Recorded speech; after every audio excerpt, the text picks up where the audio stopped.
Absolute scumbags. Absolute scumbags. The nation has been swept by Operation Raise the Colours. And I'm afraid the English have had enough. Just finished the night, 3 hours of flagging, petrol bomb thrown at the car, smashed straight onto his head.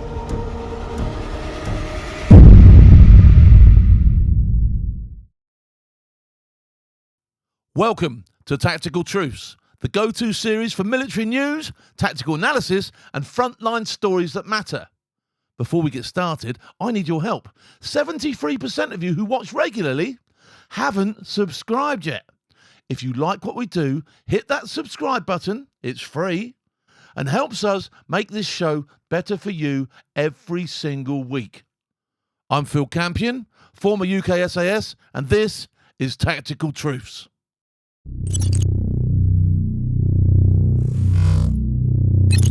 Right, today we're going to look into the GB News report on a flag movement spreading all the way across Britain.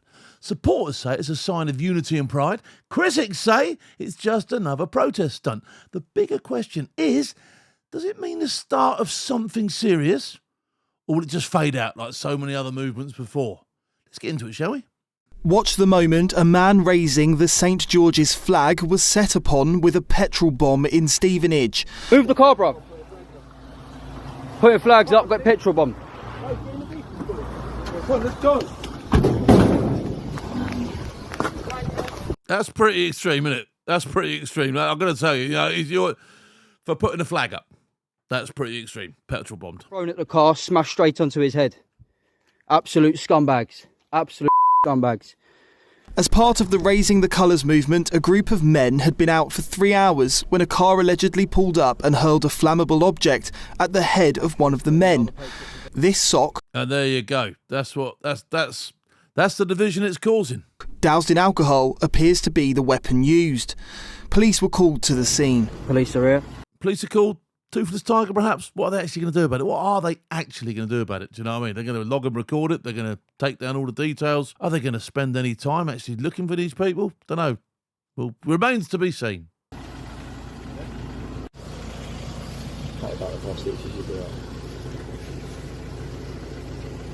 Is your hand cut as well? Or is that, it's the tissue back there. I thought you had lumps of flesh hanging off your hand. Yeah. Why are people such cowards using weapons? Cowards. Terrorist mate. What do you think about this, mate? No comment. No comment. The police have to show this impartial line whether he wants to say something or not. And so, potentially with all these YouTubers, there's a lot of these YouTubers out here now. And I'm not saying these are YouTubers, but there's a lot of people out there with cameras now just waiting for you to say the wrong thing, just having a go at the blue line of courage and all that sort of stuff. Do you know what I mean? Ready to jump down your throat, ready to promote something completely opposite to what was being promoted in the first place. So yeah, I don't blame that copper for not wanting to say anything there, if I'm quite honest. The nation has been swept by Operation Raise the Colours, a patriotic movement which has seen thousands of St George's flags and Union flags hoisted from lampposts, flown from motorway bridges and even... So a lot of people getting involved with this. A lot of people. It's all over the place. As you've seen, it's roundabouts. Just driving through Southampton this morning, 4 or 5 different areas in town have all got it, along the motorway in places. So it's all over the place. It's not just a few people bunging these up. It's a lot of people. It's a lot of people, for whatever reason, trying to make a statement. Then painted onto roundabouts. So could this be the start of an English revolution? Historian and broadcaster Rafe Helder-Manku certainly thinks so. He had this to say earlier. Over the more recent decades, the flag has had increased importance as we've seen attacks on our identity, as we've seen attempts to elevate other cultures over the... Military people will get the flag thing, your regiment, wherever you came from, had colours, predominantly 2 flags. They were the things that were carried into battle. They were the things that identified who you were. Those were the things that you protected. At all costs, the colours were protected. The flag is our national emblem. Predominant English and British culture. And I'm afraid the English have had enough. The English have suffered silently over the years as their identity has been traduced. They're the only inhabitants of these islands whose celebrations of being English is frowned upon. I'm going to be honest, there does seem to be a flag for absolutely everything else, doesn't there? Do you know what I mean? I'm only saying that. And that's going to probably spark a few people skywards as I say that. Do you know what I mean? But there is, isn't there? Do you know what I mean? So why can't people have a flag? They've got a flag. It's there. It's their identity. Whether it be the George Cross or the Union Jack, that's what they're trying to. That's what people are frustrated, aren't they? So yeah, I think we are possibly the only country in the entire world that has a problem with our national flag or the English flag and, to a certain extent, the Union flag as well. Well, when you say we, so I'd agree, but when you say we, we're talking about the political establishment, the political elites. I mean, one thing Reform did shortly after May the 1st in the councils where we took control was our councils passed motions and said that the only flags that could be flown on council premises, these were English councils, were going to be the Union flag, the St George's flag, because they're English councils, the county flags and the flags of our armed forces, and our monarch. And that was viewed as extremely controversial. And to this day, by the way... Why is that controversial? Why should that be controversial? Those are the flags that we sort of like, that's what we've aligned on. That's who we are. Some of our councils are still fighting the blob about that. We have seen, it's really interesting, as people brilliantly go out and raise flags across the country, the St George's flag and the Union flag, they're being told, well, why are you so focused on flags? Flags don't matter. Well, flags don't matter. If flags don't matter, why have other people got flags for absolutely everything they do? Why are other people holding their flags up? It's a show of who you believe you are. It's a show of who you want to be. I think the point is being lost and swallowed up by sort of like people who've got agendas outside of people's concerns. On both sides of that coin, that is, by the way. People in this country are sick and tired of the fact that every other flag was flown with enormous pride, including the Pride flag, the Palestinian flag, all sorts of flags of other countries and political activists. But when it comes to, the Union flag, when it comes to St George's flags, the flags of this country, that was something that was always to be looked down upon. And in fact, not just not okay, but often associated with sinister and malevolent things. I mean, that was how outrageous the situation has become. So I totally agree with it. English people, British people have had quite enough. And that is wrong because, some of these other flags, some very dodgy people indeed have been waving them.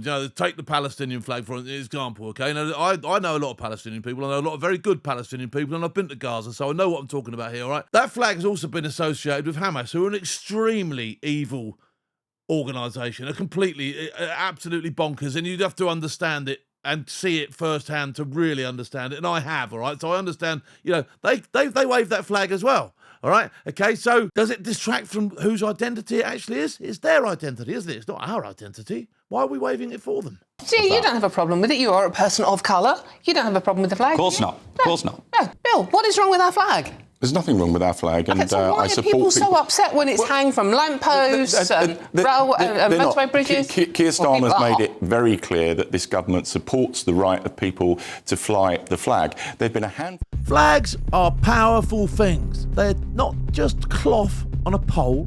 They're statements. They carry meaning.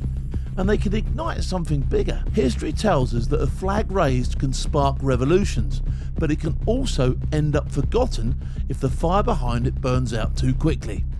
Now, GB News are calling this an English revolution. Strong words. Let's be honest, revolutions take more than banners. They need organisation, numbers, and a clear plan. Right now, what I'm seeing feels more like frustration than strategy. People are sick and tired, and that much is clear. But sick and tired of what exactly? Immigration, politics, the feeling that the everyday Brit is being ignored? These flags are a signal. Sure, but they don't yet spell out what the actual end game is.